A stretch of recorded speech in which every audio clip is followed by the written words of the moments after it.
I study in class 4th. My village post Ganga block Chikhli. आज विश्व आदिवासी पर इस पूरे पंडाल में बैठे हुए महोदय सांसद साहब एवं विधायक साहब, कांति दादा, भवर दादा, बबीता दीदी एवं सरपंच गण, सामाजिक कार्यकर्ता एवं सभी पंडाल में बैठे को दिल से जय जोहार करती हूँ। मैं जंगली जरूर हो सकती हूँ लेकिन वनवासी नहीं। भगवान बिरसा मुंडा ने इस जमीन के लिए अपनी जिंदगी के न्योछावर में कर दी। जमीन नहीं थी तो देश था क्या? भारत देश का नाम नहीं था तब से आदिवासी रहता है। जब राम का जन्म नहीं हुआ था तब से आदिवासी रहता है। आदिवासी को वनवासी बनाने का प्लान बनाया गया।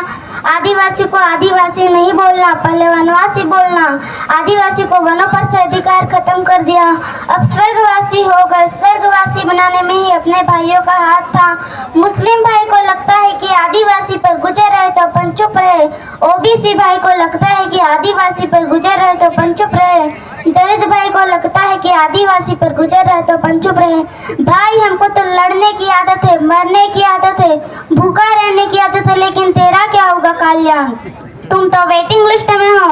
हमको सता के मारेंगे लोग, हमको भगा के मारेंगे। तालियां बजाओ बच्ची के लिए, बहुत बड़ी बात बोली है। तय करना है पहले कौन मरेगा, पहले मुसलमान मरे या दलित ओबीसी मरे।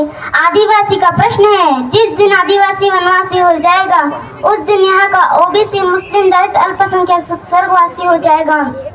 इनका अपना कोई प्रमाण नहीं है। जिस दिन मुसलमान को बोलना पड़ेगा मैं इस देश का मालिक हूँ, उस दिन उसको बताना पड़ेगा मैं इस देश का वंशज हूँ।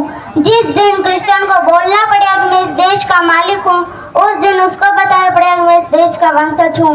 जिस दिन ओबीसी ठाकुर सबको बताना पड़ेगा हम मूल निवासी है, उस दिन उसको बताना पड़ेगा हम आदिवासी के वंशज है। जिस दिन आदिवासी खत्म हो जाएगा उस दिन केवल आपके पास आखिर प्रमाण पत्र है वह भी खत्म हो जाएगा। केवल आदिवासियों की बात नहीं है, यह बहुत बड़ा षड्यंत्र है। 2500 साल से पनप रहा है। 70 साल में जो काम नहीं हुआ वह 10-15 साल में कर दिखाया। इनका अपना बहुत बड़ा षड्यंत्र है।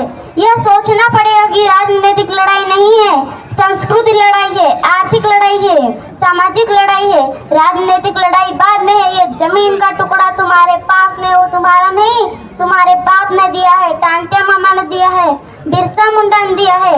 आने वाली पीढ़ी पेट से नक्सलवादी पैदा होगा। एक दाढ़ी वाला मुसलमान दिखता था तो एक माहौल बनाया जाता था कि आतंकवादी है। आदिवासी दिखाई देता था, आदिवासी नहीं, नक्सलवादी है जो इस देश का मूल निवासी है, मालिक रहे, उसी को देशद्रोही बना दिया जाता था। यह जमीन आदिवासी की है, आदिवासी को मिलनी चाहिए। बिरसा मुंडा को याद करो। जय जंगल समाज और अधिकार मांगने वाली चीज नहीं है। आगे समझ जाओ, वो तरीका तुमको अपनाना पड़ेगा। ये कोई नेतागिरी की लड़ाई नहीं है। हमारे इस समाज का मंत्री रहे, विधायक रहे, कितना कमजोर नहीं हो। एक बिरसा मुंडा था तो वार लगा दी थी, एक बाबा साहब थे तो वार लगा दी थी।